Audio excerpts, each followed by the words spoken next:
Vale, pues tutoría colectiva, todavía en el tema 5, mi plan es tratar el servicio de directorio en dos tutorías, ¿vale? Esta y la de la semana que viene.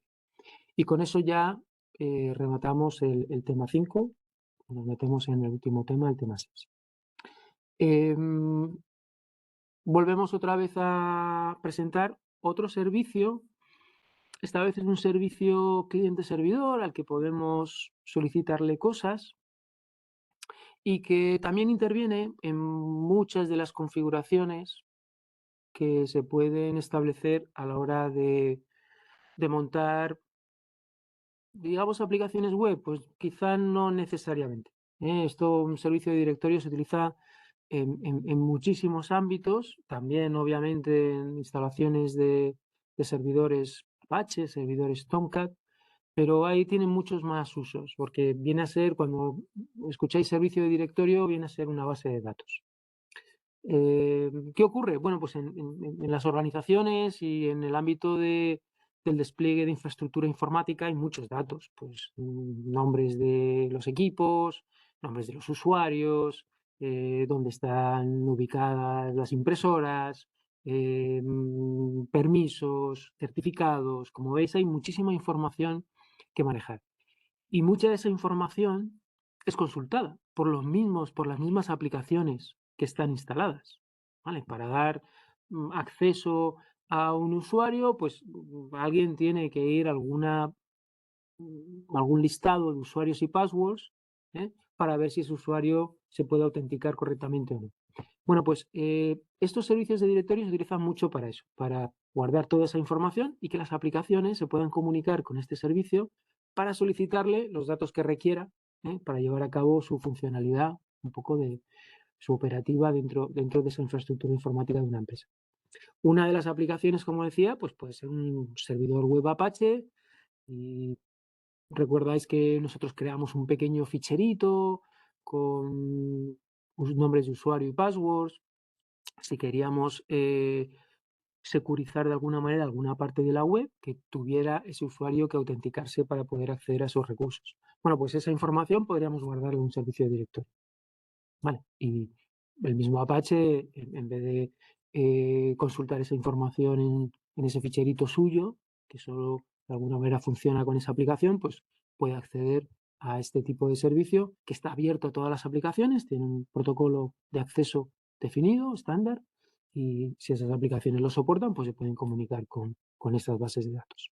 Vale, eso es un poquito para que os hagáis un poquito la idea. Es un servicio, bueno, que puede verse involucrado en el despliegue de aplicaciones web y de servidores, pero que tampoco es exclusivamente algo en el ámbito del despliegue de aplicaciones web.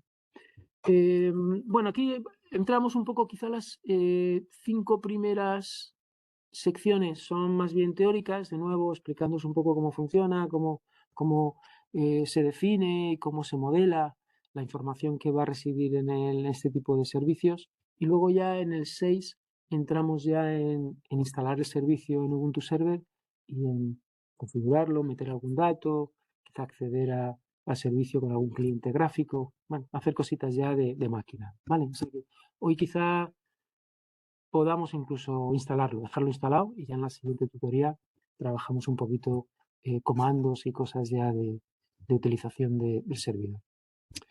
Vale, entonces aquí os explico un poquito una metáfora que me parece muy interesante, y es pues con un listín telefónico, ¿no? Al fin y al cabo, esos servicios de directorio están guardando información más bien estática, aunque obviamente cambios, un listing obviamente es algo muy estático, se imprime con la información que hay y ya no se cambia, pero bueno, normalmente los cambios que hay de la infraestructura informática, de los usuarios, pues bueno, son puntuales, no es un cambio continuo de información que está entrando y saliendo del repositorio de datos. Entonces, el listing telefónico, pues bueno, pues el problema que podía tener con respecto a alguien que va a consultar datos, o imaginaros en las bibliotecas, ¿no? Cuando había las fichitas y la gente iba ahí a consultar en qué estantería podía estar el libro, etcétera, etcétera. Bueno, pues obviamente todo eso tiene, tiene problemas, ¿no? Eso no sería viable el poder establecer nuestros mecanismos y nuestros sistemas basados en ese tipo de información, ¿no? Entonces aquí os da una serie de desventajas que tiene pues ese formato, aunque se asemeja un poco en el uso, porque al final es algo que la gente va a ir a consultar, pero obviamente tenerlo en un formato estático pues no es la solución. Vale, pues te dice que bueno, son estáticos, son inflexibles, son inseguros, obviamente esta información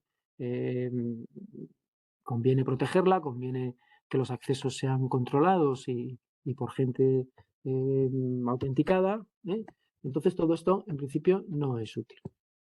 De tal manera que se empieza un poco a diseñar este otro tipo de aplicación informática que dé el mismo servicio y que en principio nos pueda gestionar pues estas dos funciones principalmente. Encontrarla, pensar que como digo, este tipo, cuando digo bases de datos parece que es un ámbito de escritura, lectura, consulta. Normalmente aquí estamos hablando de operaciones de consulta, ¿vale?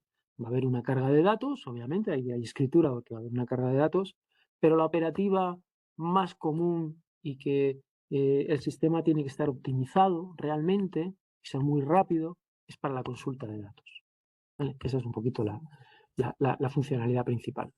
Pero bueno, también gestiona, también de alguna manera permite, yo que sé, que haya pequeños cambios, que la gente pueda entrar en paralelo, que sea centralizado, distribuido, ¿vale? Hay cierta flexibilidad en el modo de configurar un poco cómo se va a trabajar. Incluso, obviamente, lo veremos luego en los esquemas de datos, ¿vale? Porque no todo el mundo requiere la misma información en los mismos campos, atributos, dependiendo del negocio, dependiendo de las necesidades, pues requerirá meter una información u otra. Vale, y también esta idea del control de seguridad también es una cosa que se utiliza mucho, pues para guardar los certificados. Pensar que la gestión de los certificados electrónicos de los empleados puede ser complicada, ¿no? Porque hay que saber dónde guardarlos, cómo puedes acceder a él para que ese director pueda hacer una firma digital, etcétera, etcétera. Entonces, se puede hacer una cosa centralizada, en vez de dejar que esos certificados los maneje directamente el usuario, se pueden de alguna manera controlar en la empresa y se pueden también recuperar y almacenar en este tipo de directorios. Vale, otra idea importante. Un servicio de directorio, lo veremos luego, en el formato que tiene, se asemeja mucho a un DNS. Vale, pensar que un DNS al final está almacenando información de nombres, conectados en niveles jerárquicos, empieza el punto, luego viene un nombre que indica el top level domain, como com, como net, como edu, es todos esos todas esas partes, ¿no? del nombre del dominio. Luego otro nivel sería el domain, el nivel de dominio, y ahí estaría, pues eso, pues marca, el país, Ubuntu, Red Hat, todos los nombres de dominio. De tal manera, y luego habría un tercer nivel donde podría estar ya el nombre de la máquina, www, si es un servidor web, o FTP, si es un servidor FTP, etcétera, etcétera. ¿Vale? O sea que veis, de alguna manera también estoy guardando información siempre jerárquica, ¿vale? El punto es el de arriba, com, y debajo de com va a haber muchos nombres, que son los dominios, y debajo de cada dominio suben muchos nombres, que son ya servidores concretos dentro de ese dominio, que de alguna manera conviene almacenar en el directorio, porque hay que hacerles una correspondencia con la dirección IP con la que están funcionando dentro de Internet. O sea que podéis ver un DNS como un servicio de directorio, porque además, ya veremos, la estructura es muy parecida. La estructura también va a ser jerárquica. Vamos a tener un nodo raíz y a partir de ese nodo vamos a ir añadiendo información.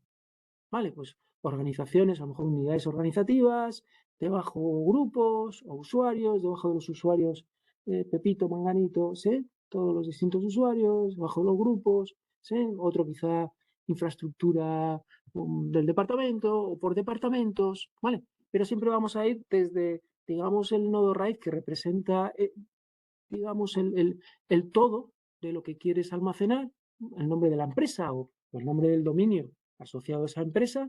A partir de ahí vamos a ir abriendo ese árbol, ¿no? Esas ramas, y vamos a ir añadiendo información que luego se va a poder consultar.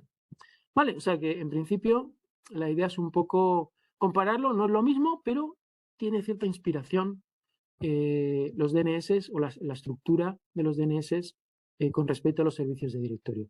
Y luego, obviamente, el DNS también tiene un protocolo de consulta. ¿Vale? Pensáis, el DNS se va a cambiar muy poquito, solamente cuando se añade un nuevo dominio o cuando hay alguna máquina que cambia de IP, pero lo importante de un DNS es que la consulta sea muy rápida. ¿Vale? Los DNS tienen que ir muy rápido porque obviamente va a haber mucha gente consultando. Entonces, el énfasis en la arquitectura de estos sistemas es que respondan muy rápido a las consultas. Vale, esta es la sección, yo creo, más importante de cara a entender un poco cómo se estructura la información en un servicio de directorio. Vale. Y bueno, un poco a nivel histórico, esto ya se diseñó hace años, ¿no? Un poco a los inicios, quizá en los años 90, y se diseñó bajo un nombre, en aquella época hubo un intento de hacer todo un diseño de los niveles de red que se llamó OSI, ¿vale? OSI.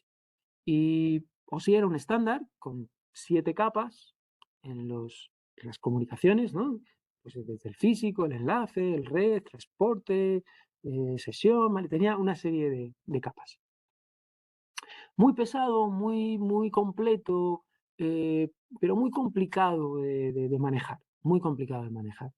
Y los protocolos que se crearon en esa pila de protocolos normalmente llevaban esta X, ¿no? Era X punto y luego un número.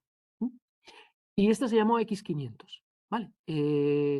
Y versaba un poco, era el estándar que explicaba y definía cómo se podía diseñar un servicio de este tipo para que los distintos elementos pudieran comunicar.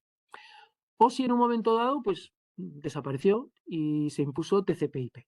¿Vale? TCP/IP, tipo de red, que en principio era la red inicial del mundo de Internet cuando se creó Internet, en los inicios, ARPANET y demás, y se impuso, se mantuvo ese tipo de diseño porque era, bueno, pues bastante más pragmático, ¿no? Como ocurren muchas cosas, ¿no? Los americanos siempre traen sus cosas más pragmáticas, más simples, más fáciles de utilizar, y eso es lo que finalmente pues, se queda, ¿no? Lo que los técnicos, la gente técnica pues prefiere porque es más sencillo y al final es lo que prevalece.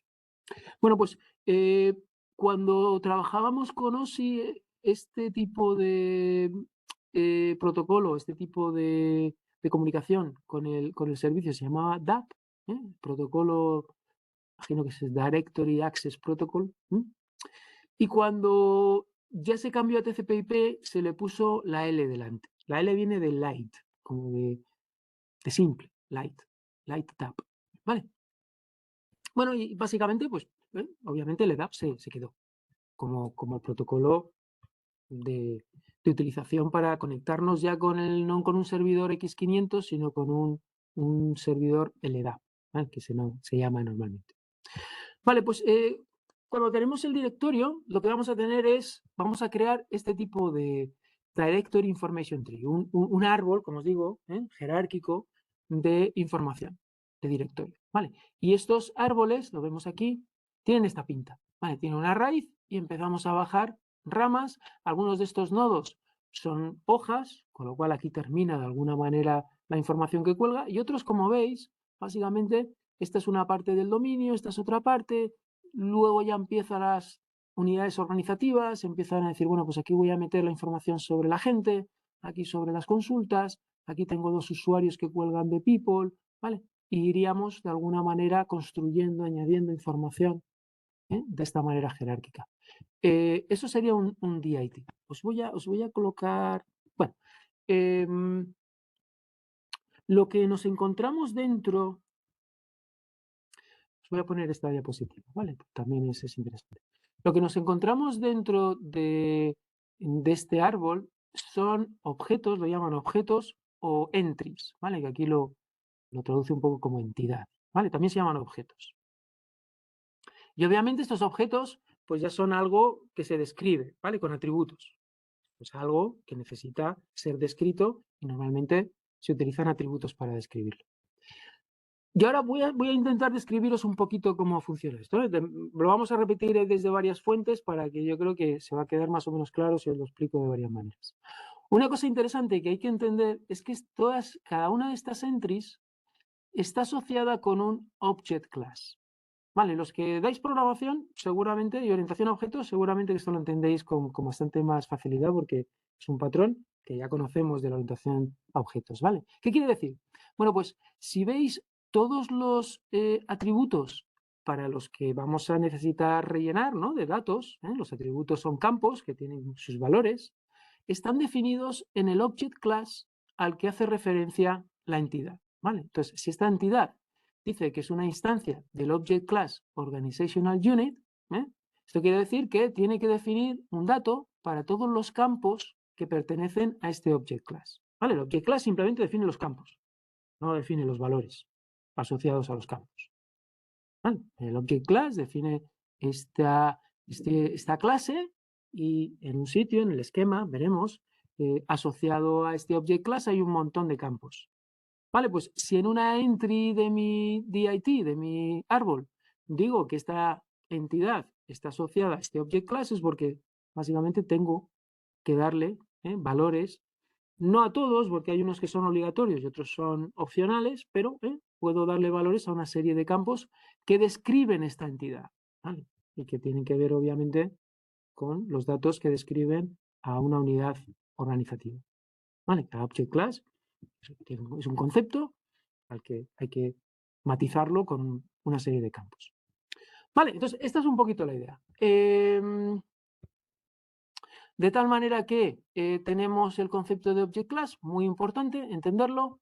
Tenemos el concepto de esquema. En el esquema básicamente es donde reunimos todos esos object class y normalmente, bueno, pues ya sea por, no sé, pues a lo mejor yo que sé, estos esquemas se definen, pues a lo mejor hay un esquema que dice core y define todos los object class más básicos, ¿vale?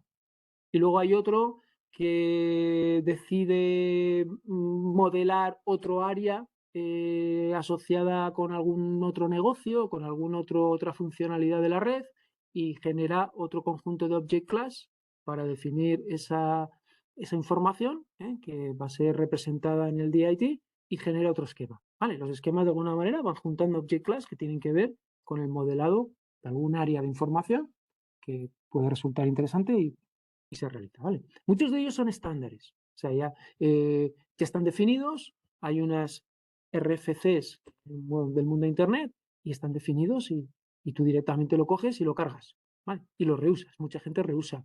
Raro que alguien se ponga a crear esquemas, a lo mejor, no sé, a lo mejor tu casuística es muy particular y necesitas de alguna manera crear algún object class nuevo o rellenar, extender algún object class con algún campo más, puede ser. Pero lo normal es que básicamente tires con los esquemas que ya están creados, incluso cuando instalemos LDAP en Ubuntu vienen incluso precargados, ¿no? 4 muy concretos vienen precargados. Vale, entonces el esquema, como digo, conjunto de object classes. Luego, a la hora de identificar las entradas, básicamente se utiliza este concepto del distinguished name o nombre completo. Distinguished name. Esto ocurre con los nombres de dominio. Acordaros que también hablamos del nombre distinguido y era básicamente la concatenación de todas las partes hasta el punto raíz. ¿Vale? Si yo estaba por aquí, pues www.redhat.com. Ese era el nombre distinguido. ¿Vale? El nombre completo, desde la hoja, desde la última hoja hasta la raíz. Pues aquí también existe ese concepto, ¿no? El nombre distinguido de esta entidad es todos los cachitos que yo voy recopilando en todos los niveles a los que pertenece, ¿no? Esta hoja pertenece a este nivel, que a su vez pertenece a este, que a su vez a este y a su vez al raíz. Vale, entonces, ¿cómo lo conformo? Y eso lo vamos a ver también en otra diapositiva para que veáis gráficamente. Vale, lo conformo así. En todas las entradas siempre va a haber un atributo, un campo que es único, sus valores son únicos. ¿vale? Sus valores siempre van a ser distintos para cada entry. Entonces, utilizo ese campo y voy concatenando esos valores hasta el final. Entonces, el DN de este elemento es UID igual a CIPI concatenado con OU igual a usuarios concatenado con DCDAO DCNet. Vale. Entonces, consigo concatenar una serie de campos cuyos valores siempre van a ser únicos. Y con ese nombre estoy identificando unívocamente a una de las entradas del árbol de información del directorio. ¿Se entiende el concepto del distinguished name? ¿Vale? O sea que es un nombre que va a ser único para cada entrada. Y para ello, pues vengo aquí y si yo tengo hojas aquí bajo usuarios, yo sé que cada uno va a tener un UID distinto. ¿Vale? Pues cojo este campo, ¿vale? Lo almaceno y lo concateno con el campo de los grupos, en este caso de las unidades organizativas. Yo sé que cada una va a tener un OU distinto. En este caso es en la unidad organizativa, el OU es Organizational Unit. ¿Vale? Entonces, esta unidad organizativa tiene usuarios, pero no va a haber ninguna otra que tenga el mismo nombre. Con lo cual, si concateno UID CIPI con OU usuarios, con esta parte que es la parte RAID, que es única, no hay más paralelas, sé que estoy completando un nombre que, como digo, es único. Vale, bueno, pues esto, y el RDN, en este caso, el Relative Distinguished Name es solamente un trocito, ¿vale? El RDN es solamente un trocito, no es toda la concatenación hasta el final, sino el RDN en este caso sería solamente este trocito, a este nivel. Vale, pues es un poco, como veis, Relative DN. Vale. Vamos a ver, para que tengáis una idea un poquito más clara de todo lo que os he contado, vamos a verlo en esta web que tenéis en el enlace. Tenéis un enlace aquí abajo, ¿vale? Aquí abajo. Este enlace de aquí, ¿vale? Muy interesante. Vale, aquí tenéis el ejemplo del DN, de este elemento de aquí, como veis, ¿no? Va concatenando estos trocitos y al final se queda con todo este nombre completo. Vale, pero este enlace os lleva a esta web. Y es muy interesante porque aquí os viene ya información concreta de los object class, de los atributos. Entonces, por ejemplo, aquí tenéis, por ejemplo, atributos. Estos son esquemas estándar, útiles, y la gente pues vendrá y dirá, pues a mí me interesa este, y va cargando esquemas, ¿no? En la configuración que vamos a hacer de nuestro servicio de directorio viene precargado el core, el cosine, el nis, que tiene que ver un poco con el ámbito del DNS, y el inet org person, que tiene que ver con todos los campos que puedan describir a una persona dentro de una organización, ¿vale? Como son los usuarios, incluso los empleados. Vale, y aquí os viene un listado para que entendáis un poquito de qué va esto, ¿no? Un listado con atributos que son muy comunes, que mucha gente los incluye dentro de su árbol de información. Tengo el C, y esto es estándar, ¿vale? Esto está definido, nadie puede decir, va, pues yo me pongo un atributo C, pero esto significa, yo qué sé, class. No. Si pone C, significa country name. O sea, esto está bastante definido para que no haya tampoco muchos errores de interpretación de qué información es la que está representando. Vale, pues el atributo C también es el country name y pertenece, fijaros que aquí os da a qué object class pertenece este atributo. ¿Vale? ¿En qué object class está utilizado? Y está utilizado en el object class country.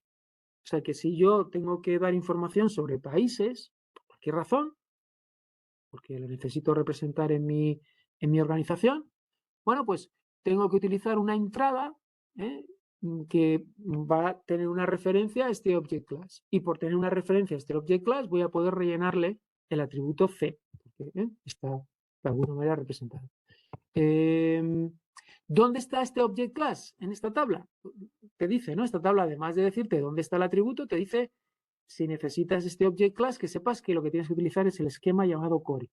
¿Vale? También te da información en qué esquema realmente está representado. Fijaros, hay atributos, common name, que está incluido en muchos object class. ¿Por qué? Porque una persona tiene un common name, una persona de la organización tiene un common name, una cuenta de POSIX tiene un common name, un dispositivo tiene un common name. ¿Por qué? Es un atributo que se puede aplicar a muchas cosas distintas. ¿Vale? Cada cosa distinta tiene aquí un object class, pero el atributo se mantiene como common name. ¿Vale? Y eso también está en el esquema core. DC, Domain Component. Pues si veis aquí arriba, si veis vamos a ponerlo en la diapositiva. Esto que veis aquí al principio normalmente empieza con un dominio. Con un dominio, porque sabemos que los nombres de dominio también pueden identificar únicamente una organización. ¿Vale? O sea que las organizaciones normalmente en este tipo de repositorios de información arrancan con una raíz asociada a su dominio. A su dominio. ¿Vale? Porque dentro de ese dominio, efectivamente, ya nos vamos encontrando información que refiere o que se refiere a la organización. Pero normalmente el nodo raíz es el dominio de esa organización. Vale, entonces, cada trocito de ese dominio, pues es un domain component. ¿Veis aquí, no? El DC, el domain component. ¿Vale? Hasta que llego hasta el último elemento del domain component y ya empiezo a abrir un poco el campo de información a cuáles son las unidades organizativas, es decir, cuáles son los departamentos, o si lo quiero organizar por áreas, o si lo quiero organizar por equipos, o cómo quiero organizar de alguna manera toda la información. Es un ejercicio de diseño de información. Tengo que ver un poco cómo estructuro toda la información que tengo de mi empresa y cómo la quiero de alguna manera ir plasmando de manera jerárquica. Vale, CO, country name, given name, home phone, como veis, son datos más o menos genéricos que tienen que ver de alguna manera con describir conceptos que tengo en la empresa. Como veis, hay distintos esquemas, ¿vale? Está core, cosine, inet org person, ¿vale? Entonces puede ocurrir una cosa, puede ocurrir que, por ejemplo, este inet org person, como veis, en principio es un esquema, ¿sí? Está en un esquema. Pero fijaros que lo que hace es extender un object class de otro esquema. Imaginaros que en Core se ha definido datos sobre una persona, pero se ha llegado a la conclusión de que se han quedado cortos. Imaginaros, esto se ha hecho pues, en los años 90. Obviamente no había móviles en aquella época. No había móviles. De tal manera que en un momento dado se planteó que los datos que había en la definición de los años 90, que es este organizational person, ¿vale? ¿Dónde lo tengo? Aquí. Y había muy poquitos datos, el telephone number, el fax, imaginaros, ¿no? La calle, el post office, tal, cuando había todavía las cajas del post un physical delivery office name, bueno, una serie de datos que quizás se hayan quedado incluso obsoletos y además cortos, ¿no? Entonces llega otro esquema, el inet organizational person, ¿vale? Y define otro object class, pero que se basa en el person. Podemos hacer esas cosas, ¿vale? Un object class puede extender, como ocurre en orientación a objetos, ¿no? Tú tienes una clase padre, puedes definir una clase hija y hereda todo lo que hay en la clase padre y añade más cosas. Bueno, pues eso se puede hacer, ¿no? Con este tipo de situaciones. Incluso entre esquemas, ¿vale? Pues, bueno, pues yo de alguna manera me baso en el object class de este otro esquema y añado todos estos elementos más. Pues user password, search key, see also, business category, ¿vale? Mucha más información. Vale, lo vamos a ver luego un poquito más en detalle. Vale, pues estos, como digo, estos son las object class que también más corrientes y más populares, más utilizadas. Este del must es un campo que tienes que rellenar sí o sí. Si has decidido que esta entrada corresponde a este object class, es una instancia. Hablamos de instancias, ¿vale? Cuando creamos objetos de una clase de objetos, utilizamos ese término, instanciar. cuando instancias un objeto de esta clase, sí o sí tienes que rellenar el user ID. Estos, sin embargo, son opcionales. Como veis, may. Este debe y este puede tener. ¿Vale? Puede que necesites rellenar estos campos o puede que no. ¿Vale? Vamos a ver otro dibujito que viene, es muy interesante. ¿Vale? Sobre esto sí, esto está bien que lo leáis, ¿eh? Está en inglés, pero bueno, tiene, si queréis lo traducís con el translator, Object Class and Attribute Hierarchies. Vale, aquí te dice un poquito cómo está conectado toda esa información, ¿no? Cómo están las Object Classes, son conjuntos de atributos, se definen dentro de esquemas, son como frases que te van dando información de cómo interpretar todo esto y cómo conectarlo. Pero este dibujito es bastante intuitivo. Entonces, básicamente, esto viene un poco de esta idea, ¿no? Los atributos también son jerárquicos. ¿Vale? Un atributo puede basarse en otro, ¿vale? Previo. Uno que ya existe y digo, bueno, pues yo defino otro atributo con relación al atributo X, ¿no? Estos atributos, ¿vale? De tal manera que, como veis, todo se extiende, ¿no? Esta manera de generar el esquema y generar el modelo de lo que vamos a describir, de alguna manera, es extensivo. Yo tengo esta información, pero quiero seguir elaborándola, quiero seguir completándola y puedo seguir extendiendo esta información una con otra. ¿Quién atributos? Por ejemplo, imaginaros. Dice un atributo, una definición puede ser parte de una jerarquía, ¿no? Dice, por ejemplo, common name, given name y surname y apellido son todos hijos del atributo name. ¿Vale? ¿Qué quiere decir? Pues si el atributo name tiene una serie de características, cuando se definen estos atributos, se dice de qué tipo son, si son strings, de qué rangos de letras puede tener, puede no. Bueno, pues si yo tengo aquí unas condiciones asociadas al atributo name, yo puedo decir que common name, given name y surname heredan esas características, esas restricciones del atributo name. ¿Vale? Y con lo cual reuso cosas. No tengo que andar luego cambiando. Si añado directamente las restricciones a estos tres, si esas restricciones cambian, tendría que venir a estas tres definiciones y cambiarlas una por una. Si yo puedo reunir todas esas restricciones en un atributo, digamos, de ámbito superior y luego decir, bueno, pues estos tres atributos tienen de alguna manera que adherirse a las restricciones de cualquier nombre, de alguna manera gano un poco a la hora de poder hacer cambios y que esos cambios no tengan que ser de manera individual, sino que pueda establecer cambios y que luego apliquen a más partes del modelo. No sé si se entiende ese tipo de razonamiento. Vale, los atributos, como veis, están definidos en un object class. Están definidos en un object class. Vale, los object class también tienen jerarquías. Yo puedo decir, bueno, pues tengo este object class, lo que veíamos antes de la persona, ¿no? Que está definido en core. Pero yo voy a definir otro esquema con otro object class que se basa en la anterior y añade y extiende con más campos.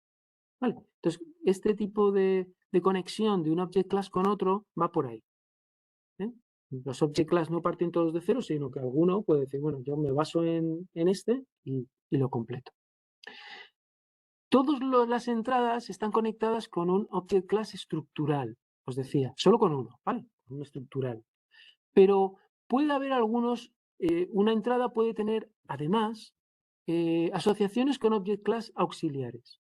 Y estos son como añadidos, ¿vale? Hay por ahí object class añadidas con una serie de campos y de repente yo como que le meto un pegote más a una entrada, aparte del suyo estructural, el bueno, que de alguna manera le identifica, pues le añado alguno más auxiliar. Pues porque en mi empresa toda la información o la mayoría de los de lo que matizo tienen un campito más, un identificador que le pongo yo en la empresa. ¿Vale? Un identificador concreto solamente aplica a mi empresa porque he decidido que toda mi empresa tiene un identificador. Bueno, pues ese campo podría ser simplemente un object class auxiliar que le meto como pegote a todas las entradas y en principio puedo rellenar ese campo también en el DIT. Y luego hay otro object class que se llama abstracto, que también eso tiene que ver un poco con la programación orientada a objetos, es la misma idea. Un object class abstracto es un object class del cual no vas a linkar con ninguna entrada, simplemente algo que sirve para que los estructurales puedan heredar cosas ya de alguna manera modeladas, ¿vale? Entonces, si tú tienes, no sé, un ámbito en el que hay 4 campos que se repiten todo el rato, pues no metas los 4 campos, ¿no? en todos estos objetos estructurales, sino define este object class con esos 4 campos abstracto y todos los estructurales de alguna manera aldos depender o aldos hijos de ese object class abstracto. ¿Por qué se llama abstracto? Porque nunca vas a tener una entrada conectada a ese object class abstracto, ¿vale? Que en realidad no representa algo real, sino representa algo que simplemente ha sido una factorización de todos los campos que se repiten y decir, bueno, pues merece la pena, como se repiten tanto, meterlos en este object class abstracto y que los estructurales puedan ser hijos del abstracto. Si hay que hacer algún cambio, si hay que modificar el nombre del campo o hay que quitarlo o lo que sea, no tengo que venir a cada uno de los estructurales y quitarlo, puedo quitarlo en el abstracto, que eso ya aplica y todos heredarían ya el cambio. Vale, como veis, la entrada está conectada con el object class estructural y lo mismo, pues las entradas también están representadas de manera jerárquica. A partir de un nodo raíz, vamos añadiendo entradas. Hay entradas que son hojas, esto normalmente ya representa un concepto escrito, y otras entradas que están por aquí, por el medio del árbol, que normalmente son como colectores, son como grupos de cosas. ¿Vale? Y debajo de él, pues, por ejemplo, si tienes una unidad organizativa que llamas usuarios, esa entrada en realidad sirve para poner debajo todos los usuarios. ¿Vale? Sí, no es muy representativa, pero sirve para agrupar, ¿no? Pues representa el grupo de todos los usuarios que finalmente sí que tiene cada uno sus datos y su descripción. Vale, pues como digo, esta información útil para que leerla un poquito, a ver si algo os genera alguna duda. Son frasecitas que tienen más o menos coherencia con respecto a lo que os he contado y con el respecto al dibujo. Esto de anotación ASN.1 puede ser interesante porque si vemos el esquema, si vemos aquí los esquemas, vamos a ver si entramos en algún esquema, para que veáis un poco qué pinta tiene. Los esquemas, vale, por ejemplo, el core. Esta es la pinta que tiene, como veis, tiene aquí referenciado los estándares de los cuales a lo mejor está haciendo alguna extensión de algún otro elemento. Entonces, toda esta sintaxis que tenéis, como veis, define información sobre los tipos, ¿no? El tipo name, pues tiene aquí una serie de datos. Incluso se refiere a unos identificadores que tienen que ver con los tipos también establecidos en algún RFC, algún estándar. Todo esto es complejo y todo esto es muy minucioso y ha habido mucha gente diseñando todo este modelo de información. Pero esta es un poco la pinta que tiene la definición del esquema. Vale, entonces definimos tipos de atributos para luego a los atributos asociarles estos tipos. Todos estos son tipos de atributos. Attribute type, vale.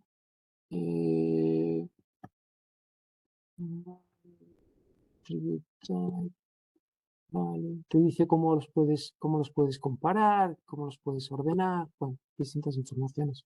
Y luego tienen los object class. Vale, entonces, por ejemplo, este object class es top, se llama top, y es abstracto. ¿Qué quiere decir? Pues lo que os contaba. Este es un object class abstracto muy, muy famoso. ¿Por qué? Porque lo único que tiene es un campo que se llama object class. Y como todas las entradas van a tener ese campo object class que le linka, que le une, le vincula a su object class estructural, ¿vale? Pues en vez de meter este campo en todos los object class, para que puedan luego rellenarse en las entries, lo que hace es definirse como abstracto. ¿Vale? Entonces, todas las object class van a ser hijas o van a incluir como superior este abstracto top, ¿vale? Para que cuando la entrada vincule con el object class correspondiente también tenga que incluir información de a qué object class está vinculado. Vale, pues tengo, por ejemplo, este object class organización. Vale, muy interesante, organización, bastante alto nivel. Vale, pues tengo que siempre, must, es decir, siempre tengo que rellenar el campo O y luego puedo utilizar alguno de estos campos o no. Vale, si mi organización tiene un search kite, o tiene un business category, o tiene un fax, ¿sí? Todo esto ya es opcional. Tengo un object class llamado organizational unit. Vale, este se utiliza mucho, porque una empresa al final se divide en unidades organizativas. ¿Sí? Pues lo mismo, también. Tengo un OU que tengo que rellenar, sí o sí, y luego estos son opcionales. Vale, pues Group of Names, Residential Person, Application Process, todo esto son clases de las que puedo instanciar objetos, linkar la entrada a este object class y rellenar información que luego se puede utilizar dentro de mi organización. Vale, bueno, pues eso un poquito con respecto a cómo está todo esto conectado y cómo está diseñado el modelo de datos. Creo que se haya quedado más o menos claro. Esta sección un poco se basa en comentaros posibilidades a la hora de poder integrar este servicio de directorio con otros elementos de operación. Servidores de dominio, en Windows también existe este concepto en el que también se pueden crear este tipo de repositorios de información, etcétera, etcétera. Vale, lo que más nos puede interesar a nosotros, pues el ámbito de la conexión con Apache y con Tomcat. Vale, que no, en realidad no vamos a hacer una práctica que lo conecte, pero lo podríamos hacer y podríamos conectarlo, ¿vale? En vez de que Apache tirara y Tomcat tirara de sus registros donde están los usuarios definidos. Recordaros que en Tomcat había un ficherito, Tomcat Users, y ahí también añadíamos distintos usuarios, poder tirar un poco de información guardada en el EDAP. Vale, para hacer operaciones sobre el EDAP, normalmente lo que hacemos es utilizar este formato llamado LDIF, ¿vale? Data Interchange Format. Y aquí, pues, vamos a poder describir qué cambios queremos hacer. O, los ficheritos, normalmente vamos a escribir un ficherito con toda la información asociada a una entrada y luego con un comando vamos a decirle, oye, carga este fichero, ¿vale? Carga este ficherito para añadir esta nueva entrada. Vale, esta es un poquito la idea. Entonces, normalmente estos ficheros que contienen estos datos LDIF, pues dice que contiene dos partes. La primera siempre es un DN de la entrada sobre la que estamos operando, ¿vale? Y acordaros, el distinguish name, pues va recogiendo toda la información, ¿vale? De los distintos niveles. En este caso, estamos hablando de un usuario con identificador pruebas, que está en la unidad organizativa de usuarios, y aquí se ha colado proyecto empresa, en realidad yo lo estoy cambiando a dadodistancia.net, ¿vale? Que es la que hemos trabajado hasta ahora. Vale, pertenece a inet or person, ¿vale? Tiene también conexión a POSIX account, ¿vale? Sí, esto igual, en realidad sí que se pueden tener varias object class, ¿vale? Estructurales. Sí que vamos a poder tener desde una entry, ¿vale? Sí que vamos a poder tener varias estructurales, pienso. Vale, a no ser que esta sea auxiliar, quizás esta sea auxiliar. Déjame un poquito que antes lo puedo, déjame que lo compruebe. Bueno, no me quiero, lo compruebo y lo... POSIX account, a ver, POSIX account, está en NIS, ¿vale? NIS, POSIX account, es auxiliar, ¿vale? O sea que puede ser, efectivamente, que solo tengan una estructural, pero que puedan tener conexión a más de una auxiliar, ¿vale? Eso me pega más. Vale, y como ves, esta auxiliar lo que hace es aportar más campos, ¿vale? A la definición de un usuario, ¿por qué? Porque es un usuario de una cuenta de Unix, y eso le permite tener más información, por ejemplo, el número de grupo, el UI de usuario, el home directory, cosas que solo tienen que ver con el hecho de que ese usuario, además de ser un usuario, digamos, de la empresa, también lo queremos representar como un usuario de una máquina Linux o Unix. Vale, entonces, como veis, tiene un CN usuario, un SN llamado pruebas, un login shell, todos estos campos están todos definidos dentro de estas dos objetos, ¿vale? En una o en la otra. Vale, y con esto pues podríamos añadirlo, podríamos modificarlo, podríamos borrarlo. Bueno, si quieres borrarlo con el DN, en principio vale. ¿Vale? Vamos a hacer ejercicios de ese tipo. Vamos a hacer ejercicios de ese tipo. Vamos a hacer operaciones de borrado, de modificación, de añadir entradas al LDAP que vamos a construir en el servidor. Vale, pues eso en cuanto a toda, digamos, la teoría descriptiva de lo que estamos haciendo con este servicio. Vamos a la instalación. Vale, la instalación es muy sencilla. Con esto terminamos. Empezamos con algo bastante recomendable, que es actualizar los paquetes, ¿vale? Que no el sistema operativo, no es un upgrade, es un update. Y esto lo único que hace es, vamos a actualizar los paquetes para que cuando instalemos, se instale la última versión que hay guardada en los repositorios de paquetes, ¿vale? Entonces, bueno, pues ejecutáis sudo apt-get update, ¿vale? No lo voy a hacer porque yo ya lo he actualizado. apt-get update.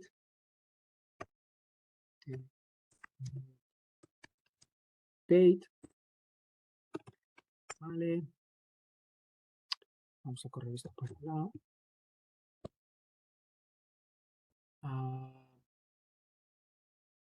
Se quedó ahí un poquito pillado.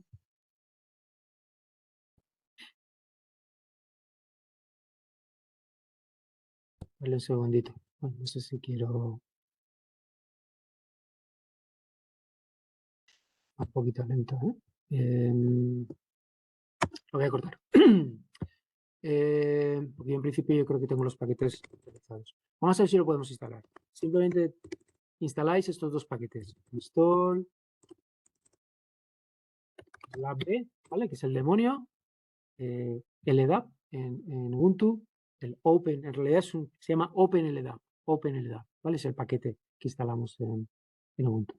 Y LDAP Utilities son todos los programitas que vamos a utilizar un poco para gestionar las entradas y hacer operaciones sobre el servicio de directorios. Vale, vamos. Esto pues va a su bola.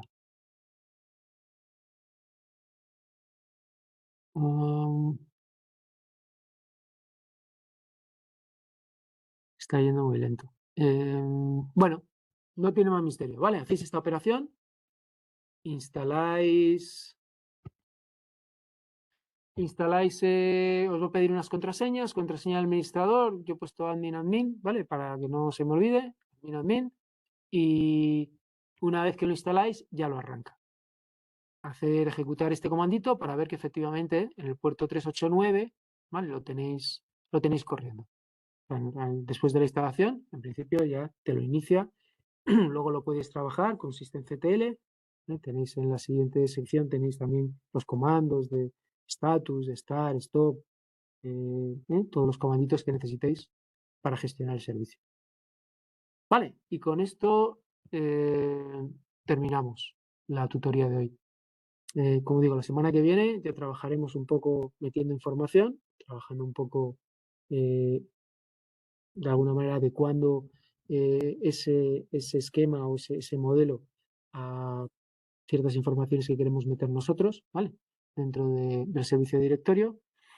Y trabajaremos incluso la integración de este servicio con Linux para que la autenticación de los usuarios la haga utilizando el LDAP, en vez de los ficheritos de usuarios que creamos normalmente cuando creamos usuarios en Linux, que tire de la información que está almacenada en el LDAP. Vale, así que nos quedamos aquí. ¿Alguna preguntita? ¿No? ¿Todo No. más o menos ha fluido? Más o menos, sí. Vale, pues nos vemos la semana que viene, Verónica.